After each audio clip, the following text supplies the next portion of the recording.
はじめまして、あきらです。白血病になりました。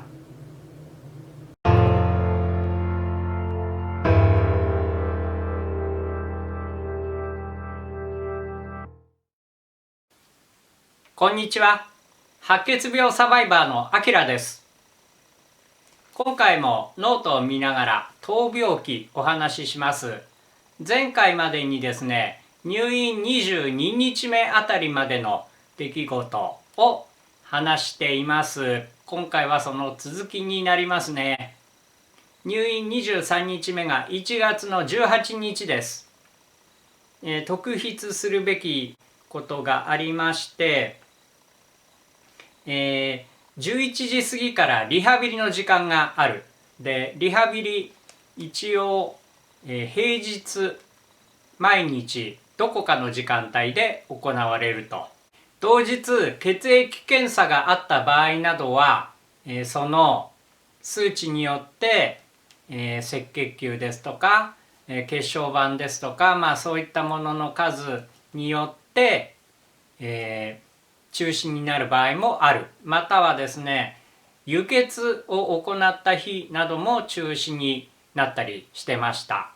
リハビリの担当の方が見えまして、運動を始める前と終わった後に一応血圧検査をするんですね。で、この日、血圧検査を、開始前にですね、しましたところ、なんとその血圧の上がですね、70代、ちょっと低すぎるということになりまして、リハビリが中止になりました。ただ個人的に少し運動をするということ自体は、禁じられているわけではないので、かなり血圧が低い、ふらつきやすいということで、その辺注意しながらですね、廊下を歩いたりとか、軽い筋トレみたいなことは個人的にやってますね。それから、妻が面会に来てくれた。で、週に1回ぐらい、下着の替えなどを持ってきてくれるんですね。その時に、この時は、小袋のスナック菓子ですね。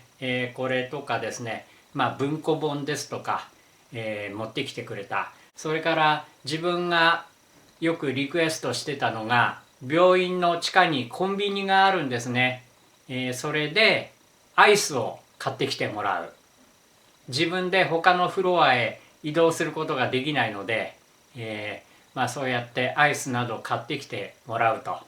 1月18日真冬なんですけど、病室はですね、病院着一丁でだいたい過ごせる。肌寒い時は上着、フリースなどを羽織ることになるんですけれども、そのぐらい気温が安定しているんですね。だからアイスなど食べたくなるんですね。それでだいたい毎回お願いしてましたね。とにかくそのような形で家からかなり、車で遠いんですけれども、妻が週に1回は面会に来て荷物を持ってきてくれると、とてもありがたい。また、少しでも顔を見て話をするとですね、電話とは違って安心もありましたね。当時スマホを持っていなかったので、顔を見て話せるというのはとても良かったです。次は翌日入院24日目1月19日、この日もですね、リハビリの時間があったんですけど、またその軽い準備運動の後に血圧を測ったら、上がですね70代に低下してしまいまして、そこでリハビリ中止になりました。ちょっとね、なかなかその、血圧が上がってこない、日が続いてましたね。これは抗がん剤の影響などでいろいろ、血液の流れですとかそういったものにも影響があったのかもしれません。それから点滴の針をこう腕のこの辺ですかね、刺せるところに刺すわけですけど、基本的に4日に1度交換なんですね。針から管まで、この部分を4日に1度は交換すると。その先の点滴につながってる長い、ラインも交換があるんですけれども、その針を刺し直す、左から今度は右に刺したりとか、右から左とか、または右また右とか、いろいろなパターンがありましたけれども、この日針の交換があったと。あとはだいたい毎日同じようなルーティーンが続きます。それでこの24日目、特筆すべきことがまたありまして、現在この時はですね、最初に入院して直後から弱い抗がん剤を投与して、増えすぎてしまった悪い白血球ですね、白血病細胞を一旦ガーッと下げて、かなり低い数値まで下げたと。この後ですね、正常な血液細胞、白血球ですとか、そういったものが通常値まで増えてくる、この状態、それで白血病細胞は抑えていると。これを一応寛解ということになるんでしょうけれども、現在は新しく、正常な白血球が増えてくることを待っている経過観察期間。ただ、数日ですね、もう低いままの状態が、続いているということで、白血球の増殖を促すための注射が、初めてありました。点滴用の針を、手に刺してからその先に管がついていて、何か小さい注射などはですね、そこからその点滴の管の先のジョイントのところから注入すると、そういう形が取られていたんですけど、この白血球の増殖を促す薬は皮下注射、肌にですね、皮膚に直接針を刺して、だいたいこの、腕のこの辺りですかね、刺して、注入すると、そういう形の注射でした。これが初めてありました。入院25日目、1月の20日土曜日ですね。夜なんかは割と最初すぐ寝つけても、とにかく点滴が常に体の中に入ってきている、栄養ですとか、水分ですね、これ関係の点滴は常に体の中に入ってきているということで、夜中どうしても頻繁に目が覚めてトイレへ行くと、そういうようなことをこの辺り繰り返してますね。そしてこの日も続けて、白血球の増加を促す注射が、打たれました。